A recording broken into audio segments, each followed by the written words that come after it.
That's the Chinese government claims that Tibetans in Tibet are content, and they're loyal to and thankful to the Chinese government. If that is the case,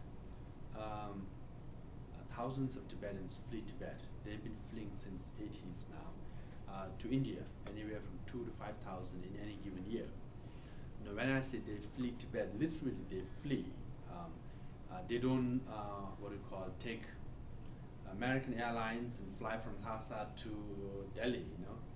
They cross the Himalayan mountains, especially during winter, when the winter is peak and cold and snowy, because that's when the border patrol are less in the border areas, because guards also, they are so cold, right? They don't venture into the border areas that easily.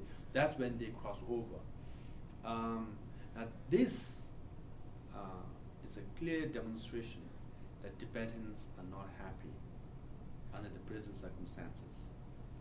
One, they take this treacherous journey through cold winter to cross over, meaning they lose their fingers, their legs through frostbites, they even die. That's one reason.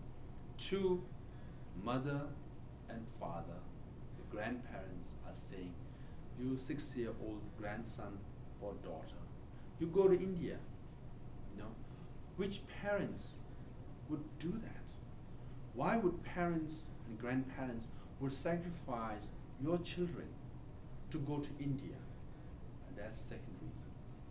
Two, this child is leaving his friends, his neighborhood, to go to a strange place. Why would you do that? And thirdly,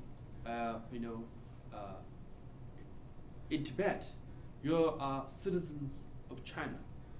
That means you are entitled to all rights and freedom, at least legally. But then you are leaving your citizenship. You are coming to India to be a refugee. Why would you do that? Right? Now, also the per capita income of China and India, per capita income in China is higher. That if Tibetans are looking for economic, livelihood, that they should be going to China to make a living, right? They are coming to India. Why?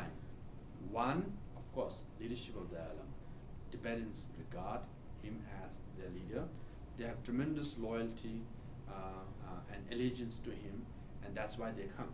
In the recent uprising in Tibet, the universal slogan in all parts of Tibet, from Kham to Amdo to Lhasa, was "Long live the Dalai Lama!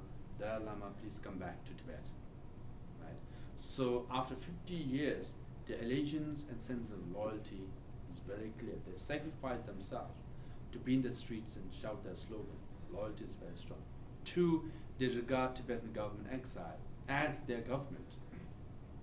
So because they're not content with the Chinese system, they're coming to India, to their government, to seek either secular education, to go to schools to study, or monastic education to go to monasteries. For example, in Tibetan monasteries in India, the major monasteries, Sera, Gandhe, and Drepung, almost 70% of the monks are from Tibet. The recent escape is from Tibet. So, and also in Tibetan Children's Village and other schools, Tibetan refugee schools, almost up to 50% of the children are from Tibet. Now that shows that Tibetans are really not happy, not content with the present system, and they are taking this treacherous journey to be in India, to be with Dalai Lama, to be with Tibetan government exile, to be educated. Now this is the single most evidence to show that the present arrangement is not working.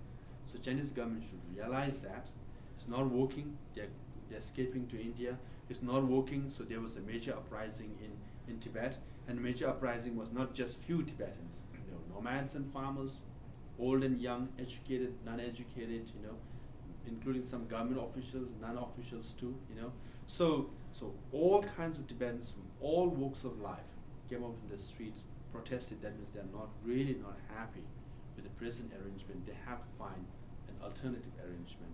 And what the Dalai Lama has proposed all these years is the most rational, most conciliatory arrangement that one could have. And I hope the Chinese government will reciprocate in kind and accepts the olive branch extended by His Holiness Dalai Lama and find a solution to the Tibet issue.